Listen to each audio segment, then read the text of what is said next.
الله أكبر الله أكبر الله أكبر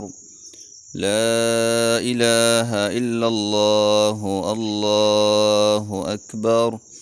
الله أكبر ولله الحمد.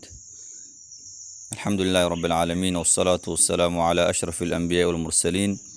نبينا محمد وعلى آله وأصحابه ومن تبعهم بإحسان إلى يوم الدين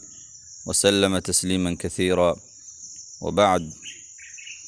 الحمد لله، الله سبحانه وتعالى يا مهد اسكله allihii na soo gaarsiiyey bisha Ramadaan gabagabadeedii. waxaan Allah weydiisanaynaa inuu Ilaahay dambigeena uu dhaafo iyo dambiga waalidkeena, Ilaahay uu naga xoreeyo naarta, uu naga xoreeyo nagana dhigo kuwa laga xoreeyay naarta ee Ilaahay subxaanahu wa ta'ala uu jannadiisii geliyay. waxaan soo gaarnay gabagabadii casharadeennii ku saabsanaa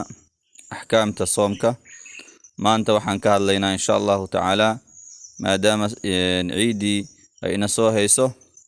axkaamu salaatil ciid, salaada ciida axkaamteedii ayaan kaga hadlaynaa insha Allahu ta'ala, oo aan kusoo gabagabaynaynaa casharadeennii taxanaha inoo ahaa. ciidu waxay leedahay walaalayaal aadaab iyo sunan bay leedahay. aadaab loogu talagalay oo loo iido iyo sunnooyin iyo axkaam bay leedahay. aan ku hormarno qodobka ugu horeeya ee laga rabo qofka waxa weeyaan markuu Ilaahay uu gaarsiiyo ciida uu gaarsiiyo waxaa ka mid ah al-isticdaadu lisalaati al-ciidi, inuu qofku waxa weeyaan u diyaar garoobo salaada ciida bil-iqtisaali wa jamiili thiyaab, inuu u soo qubaysto iyo dharkan ugu fiican inuu waxa weeyaan soo labisto. haddii uu haysto dhar cusub inuu soo labisto, hadduusan heli karinna midka uu haysto inuu dhaqdo, uu feeraysto, uu isa soo qurxiyo ayaa la rabaa. arrinkana waxaa u daliil ah imaam Maalik baa soo saaray, muwadda ayuu ku soo saaray can Naafic anna ibna Cumar radiyallahu canhuma kaana yaghtasilu yowma alfidri qabla an yaqduwa ila almusallaa. ibnu Cumar radiyallahu canhu oo waxa weeyaan oo aan lagu gaarin nabiga sallallahu alayhi wasallam mutaabiciintiisii uu mutaabiciin jiray, wuxuu ahaa ibnu Cumar mid qubaysta ciidul fidriga uu qubaysan jiray intaanu waxa weeyaan musallaha uusan aadin oo meesha salaada ciida lagu tukanayo. ibn al-Qayyim al-Jawzi wuxuu leeyahay rahimahullah, waxaa ka sugnaaday ibnu Cumar waxa weeyaan inuu waxa weeyaan uu qubaysan jiray maalinta ciida intaanu u bixin salaada. waxaa kaloo wanaagsan in qofku uu labisto dharkiisa kan ugu fiican. wuxuu leeyahay ibnu Cumar radiyallahu canhu waxaa laga wariyey annahu kaana yalbas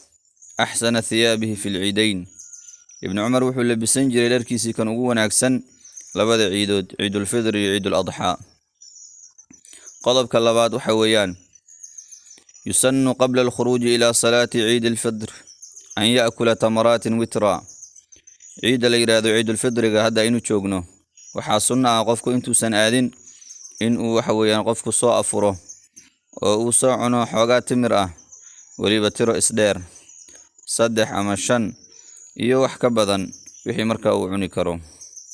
waxaana u daliil ah xadiidkii Anas ibn Malik radiyallahu canhu uu leeyahay Anas, kaana an-nabiy sallallahu alayhi wasallam la yaghdu yawm al-fidr hatta ya'kula tamaratin wa ya'kuluhunna witra. nabigu sallallahu alayhi wasallam ma kala hijirin maalinta ciidul fidriga ilaa uu cuno xoogaa timir ah, tiro waxa weeyaan isdheer buuna cuni jiray. akhrajahu al-Bukhari.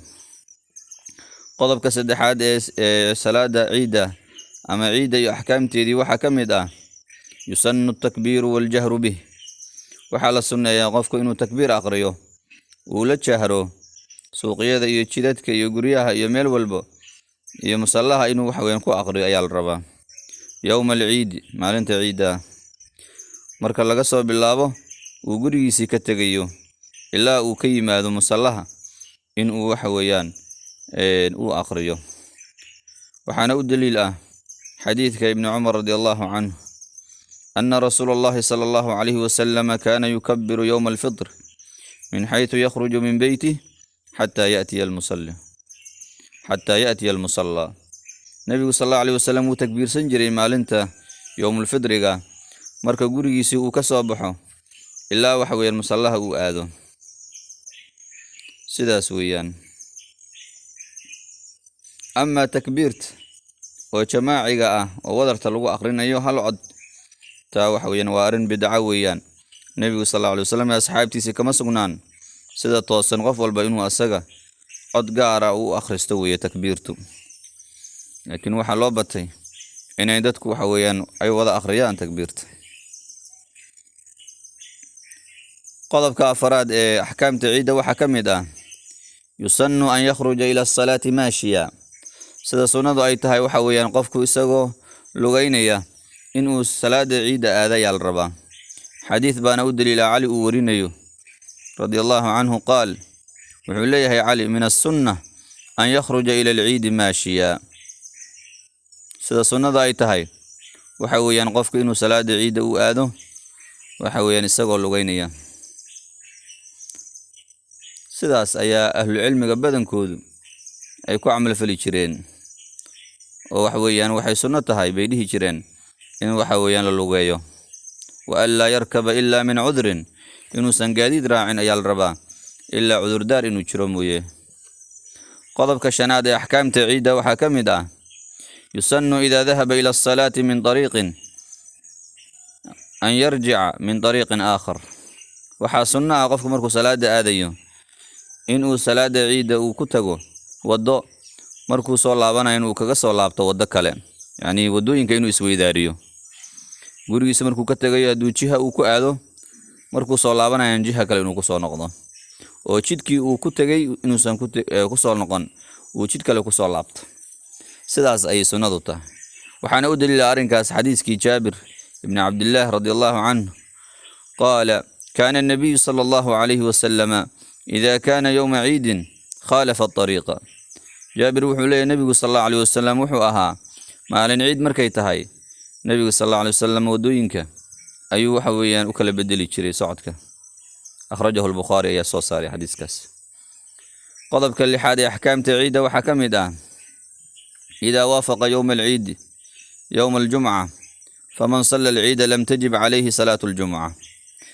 هدي مالن عيد يا مالن جمعة يسكب بيجمان qofkii salaada ciida tukada salaada jumcada inuu tukado maalintaas waajib kuma aha waxaana u daliila xadiiskii nabiga sallallahu alayhi wasallam oo ibn Abbas uu warinayo uu nabigu yiri sallallahu alayhi wasallam mar ay kulmeen ciid iyo jumco ijtama'a ciidani fi yawmikum hadha faman sha'a ajza'ahu min al-jum'ah wa inna mujammi'una insha Allah sahihun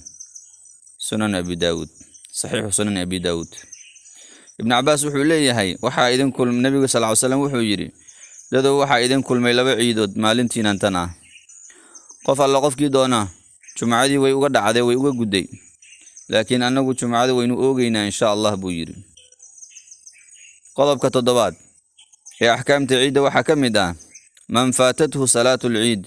ma'a al-muslimina yushra'u lahu qada'uha ala sifatiha qofkii salaada ciida ay ka tagto oo hortiisa la tukado waxa loo jiidayaa qofkaas inuu soo qalayo qaabkeeduna waxa weeyaan uu soo qalayo arinkana waxa u daliil ah nabiga sallallahu alayhi wasallam baa waxa u yimid rag baa u yimid oo safaray ah oo asxaabta nabiguna ay soonaayeen markaas oo waxa weeyaan ramadaan soddon ay u ahayd asxaabta nabiga oo bishii arki waayeen rag baa ka yimid baadiyaha markaas nabigu u sheegay inay xalay toole bishii ay arkeen isla markii nabigu wuxuu amray dadkii asxaabta ah inay afuraan berina hadii la gaaro waagu bariyo berito in ay waxba masallaha ay aadaan halka waxa laga fahmayaa salaada ciida haday ka tagto xitaa in la soo qalaynayo qodobka ugu dambeeya ee sideedaad ee ahkaamta ciida waxa kamid ah wala ba'sa bil mu'ayada wa an yaqula an-nas taqabbala Allahu minna wa minkum waxay leeyihiin culimadu wax dhib ah kuma sugna in waxa weeyaan dadku waxa weeyaan isu ciideystaan oo waxa weeyaan ciid mubaarak taqabbal Allahu minna wa minkum iyo wax la mid ah inay is yiraahdaan waxa weeyaan wax dhiba ma leh. marka halkaasaan kusoo koobaynaa waa qaar ka mid ah aadaabta iyo sunnooyinka ciida ee la doonayo inaynu ku dadaalno inaan waxa weeyaan arrinka uga dayano nabi maxamed sallallahu alayhi wasallam nabigeeni iyo xabiibkeeni. هذا آخر وصلى الله وسلم على نبينا محمد وعلى آله وصحبه أجمعين. الله أكبر الله أكبر لا إله إلا الله الله أكبر ولله الحمد.